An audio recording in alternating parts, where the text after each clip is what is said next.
Jessica, bonjour. Tu es diplômée de l'ESC Clermont. Est-ce que tu peux revenir en quelques minutes sur finalement les expériences qui t'ont marqué au sein de cette école? Oui, alors je suis promo 2012, donc diplômée de l'ESC Clermont. Et alors moi, quelque chose qui m'a vraiment marqué à l'école de commerce, c'est l'expérience qu'on peut faire à l'international. Donc moi, j'ai eu la chance de partir faire un semestre d'études en Indonésie, sur l'île de Java à Yogyakarta. Et ça a été une de mes premières expériences à l'étranger sur du long terme, qui a vraiment marqué ma vie et mes choix de vie plus tard. Ça fait partie des beaux souvenirs de l'ESC Clermont. Et puis, bien sûr, la remise des diplômes, ça fait partie des choses qu'on vit et qui nous marquent, je pense, pour de nombreuses années, et qui a marqué aussi beaucoup ma famille. Ma grand-mère m'en parle encore. Qu'est-ce qui s'est passé après cette remise de diplôme? Dans quelle carrière tu t'es lancée? Alors j'ai commencé à travailler dans le marketing pour une grande entreprise internationale, puisque j'ai commencé chez Disney. Donc j'ai eu la chance de travailler dans un service qui s'appelait Disney Media Plus. Donc c'est le service régie publicitaire de Disney qui contribue à promouvoir l'ensemble des films Disney sur le marché français au cinéma. Donc les films Disney, Marvel, Star Wars, mais également aussi la régie publicitaire de toute la partie télévision, donc les chaînes Disney. Donc j'ai commencé à travailler là-bas avant même d'être diplômée. J'avais eu la chance d'être embauchée en CDI l'année précédant mon diplôme, donc pendant mon stage de fin d'études. Et donc c'est là-bas que j'ai commencé une carrière, donc plutôt orientée marketing du cinéma.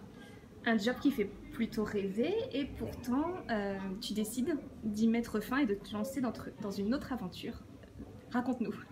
Oui, alors j'avais très envie d'avoir ma propre aventure à la fois personnelle et professionnelle. J'avais vraiment un besoin de créer quelque chose. Donc après quelques années chez Disney, j'ai quitté mon job effectivement et je suis partie faire un grand voyage parce que depuis ce semestre en Indonésie, j'avais vraiment nourri la passion des voyages. Je partais très régulièrement et j'ai décidé de partir sur une année complète, vraiment me consacrer au voyage. Donc je suis partie sur 3 continents, faire un tour du monde toute seule avec mon sac à dos. Et donc je faisais des reportages vidéo de mes voyages, donc qui étaient plutôt destinés à une cible enfant à l'origine. C'est pour ça que j'ai créé un blog qui s'appelait Mes petits bouts du monde, en référence aux enfants du monde. Et je montrais à quoi ressemblait la vie des enfants dans les écoles, dans le monde. Et donc j'ai créé un blog.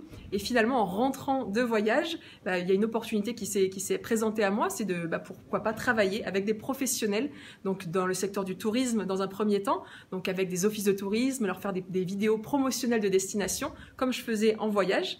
Et donc j'ai réussi à me professionnaliser et à rendre Mes petits bouts du monde plus simplement un projet personnel, mais vraiment une entreprise et un challenge professionnel.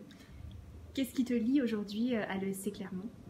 L'ESC Clermont, finalement, j'en suis partie et j'y reviens parce qu'ils m'ont fait confiance quand je suis rentrée en France et que je proposais ces vidéos. Ils m'ont proposé de créer ensemble une web-série à destination des étudiants. Ça s'appelle Va voir ailleurs si j'étudie. Et l'idée, c'est que je pars à la rencontre de leurs étudiants qui font leurs études à l'étranger pour un semestre ou pour un double diplôme. Et moi, je montre en vidéo à quoi ressemble la vie des étudiants partis faire une aventure à l'étranger. Donc, je suis partie rencontrer des étudiants de l'ESC Clermont qui sont au Mexique, au Brésil, qui sont en Finlande, voilà, dans des endroits un peu partout sur la planète, en Europe et au bout du monde. Et le but, c'est de montrer que l'ESC Clermont, c'est une école avec un caractère vraiment ancré dans le territoire auvergnat, mais avec une grande dimension internationale. Et du coup, moi, je montre aussi le quotidien de ces élèves. Et ça peut rassurer parfois les familles qui ont un peu peur de partir à l'étranger ou de laisser partir leurs enfants à l'étranger en tout cas. Et donc, je montre un petit peu les coulisses de ce voyage étudiant. Et tes conseils à un étudiant qui serait encore jamais parti de chez lui et qui s'apprêterait à voyager soit pour son semestre d'études, soit dans un autre contexte, qu'est-ce que tu conseilles? Déjà, je conseillerais d'être bien entouré. C'est important que la décision elle soit prise conjointement avec sa famille, puis avec son entourage, parce qu'il faut que ce soit quelque chose qui soit fait dans une bonne dynamique. Si on part et qu'on sent que on n'est pas soutenu derrière, ça peut être assez dur. Donc c'est important que la famille elle nous soutienne, qu'on sente que même si on est loin, ils sont quand même pas si loin que ça, parce qu'aujourd'hui il y a toutes les technologies qui nous permettent de rester en communication avec eux. Donc c'est important d'être accompagné, que jusqu'au bout ils nous amènent à l'aéroport et pourquoi pas qu'ils viennent nous rendre visite aussi. Moi je trouve que le lien avec la famille ou avec nos proches, il est important à conserver quand on part loin. Et souvent, les étudiants que j'ai rencontrés, et même moi quand c'était mon cas, la famille leur rend visite. Et je trouve ça super bien de pouvoir les accueillir. Comme ça, ils se rendent compte à quoi ressemble notre quotidien sur place. Donc je pense que travailler sur le lien familial, c'est quand même quelque chose d'essentiel quand on part au bout du monde.